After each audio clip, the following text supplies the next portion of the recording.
There are manga for homemakers. There are manga for chefs. There's a manga series out 2 years ago whose title I always forget that features bacteria as the main characters. I was going to count on you guys to give me the title. Anyway, point taken, there are manga for everything, and it covers all kinds of lifestyles, sexual proclivities, etc. Manga really covers the gamut. So whether or not the American market will open up that wide is the verdict's still out. But that's a hope anyway. Yes. I know this is probably like a whole other lecture, but when I think of Japanese pop culture, I really think of like street fashion. Mm-hmm. And is there like a big connection between the street fashion and manga? Absolutely. The question is there a connection between street fashion and manga and anime? If you look at the hairstyles, especially of young Japanese men now, I mean, they almost come right out of manga. They're these spiky, teased out mops that come out of the illustrative style of contemporary manga and anime.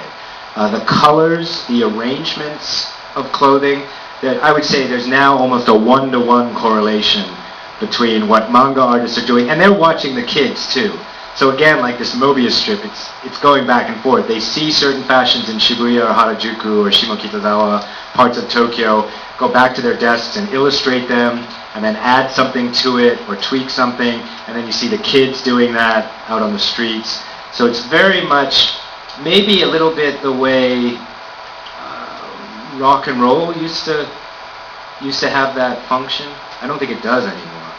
But there was a time when rock stars, would dress a certain way or wear their jeans a certain way, and then everybody wore their jeans that way, or a cap a certain way, etc. But manga and anime serve that function in Japan. And you could argue increasingly with a certain percentage of young people here.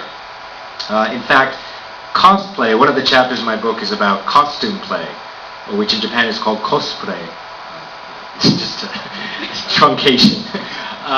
But costume play is this part of the subculture in which you dress up and often make your own costume, design meticulously your own costume, dress up as your favorite anime or manga character, sometimes perform skits in that costume, skits from the original series.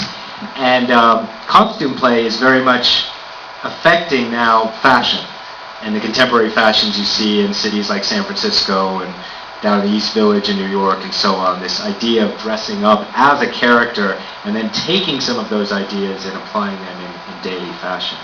So there's definitely, I'd say, a symbiotic relationship between anime and manga and popular fashion or street fashion right now. And in fact, in California, in San Francisco, there's the founder of Viz Media, which is one of the big distributors here in the United States, is planning to open what he's going to call the J-Pop Center in Japantown in San Francisco. And it's supposed to be a 4-story complex, one of whose floors is going to be exclusively devoted to Japanese street fashion, with 4 boutique owners coming over here for the first time from Tokyo. So one of the gambles, I would say, in the industry is that the media is going to create a market for a lot of subsidiary products related to the media itself. Incidentally, costume play, I was told in Japan, again, this goes back to the Mobius strip idea, but a lot of Japanese told me that they learned about costume play from the Americans. In the 1970s, Star Trek fans were called Trekkies in the US, and they dressed up as their favorite characters from Star Trek, and the Japanese saw this and thought, well, that's a good idea, so why don't we do it with our own manga and anime series? So again, a kind of cross-cultural exchange, whereas American kids now believe that cosplay is Japanese, purely Japanese.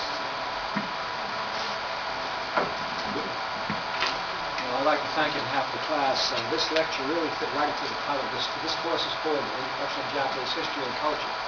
As any one session is just history, some culture, but here, in fact, you began with some history, which I think was important. And so this intermix is very important. And for us as Americans, as educators and American citizens, I think it was a very part of it. So I want to thank you on behalf of the class for a very